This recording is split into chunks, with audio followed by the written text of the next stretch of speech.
मैं एक हवन गीत लेकर आ रही हूँ। लाइक कमेंट सब्सक्राइब जरूर करना। उगत सूरुजवाया जोर हो जाला, उगत सूरुजवाया जोर हो जाला।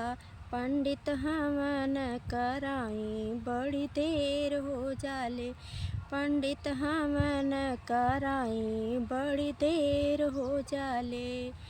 होमक ध्वनि सुनी शंकर जी आए, होमक ध्वनि सुनी शंकर जी आए। शंकर जी आए संग गणेश जी आए, शंकर जी आए संग गणेश जी आए। गौरा के आए से या जोर हो जाला, गौरा के आए से या जोर हो जाला। पंडित हवन कराई बड़ी देर हो जाला, पंडित हवन कराई बड़ी देर हो जाले। उगत सूरुजवाया जोर हो जाला, उगत सूरुजवाया जोर हो जाला। पंडित हवन कराई बड़ी देर हो जाले, पंडित हवन कराई बड़ी देर हो जाले। हवन क ध्वनि सुनी राम जी आए, हवन क ध्वनि सुनी राम जी आए।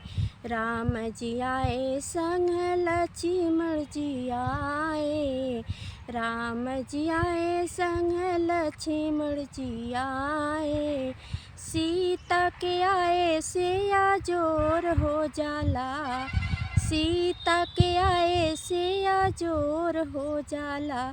पंडित हवन कराई बड़ी देर हो जाला, पंडित हवन कराई बड़ी देर हो जाले। उगत सूरुजवाया जोर हो जाला, उगत सूरुजवाया जोर हो जाला। पंडित हवन कराई बड़ी देर हो जाला, पंडित हवन कराई बड़ी देर हो जाला। ब्रह्मा जी आए संग विष्णु जी आए, हवन क ध्वनि सुनी ब्रह्मा जी आए। ब्रह्मा जी आए संग विष्णु जी आए। लक्ष्मी के आए से या जोर हो जाला, लक्ष्मी के आए से या जोर हो जाला। पंडित हवन कराई बड़ी देर हो जाला, पंडित हवन कराई बड़ी देर हो जाला। उगत सूरुजवाया जोर हो जाला, उगत सूरुजवाया जोर हो जाला। पंडित हवन कराई बड़ी देर हो जाला, पंडित हवन कराई बड़ी देर हो जाला। हवन क ध्वनि सुनी कृष्ण जी आए, हवन क ध्वनि सुनी कृष्ण जी आए।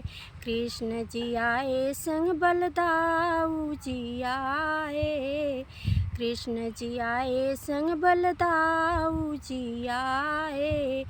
राधा के आए से या जोर हो जाला, राधा के आए से या जोर हो जाला।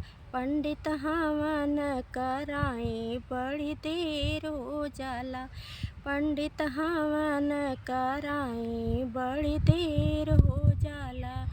उगत सूरुजवाया जोर हो जाला, उगत सूरुजवाया जोर हो जाला। पंडित हवन कराई बड़ी देर हो जाला, पंडित हवन कराई बड़ी देर हो जाला।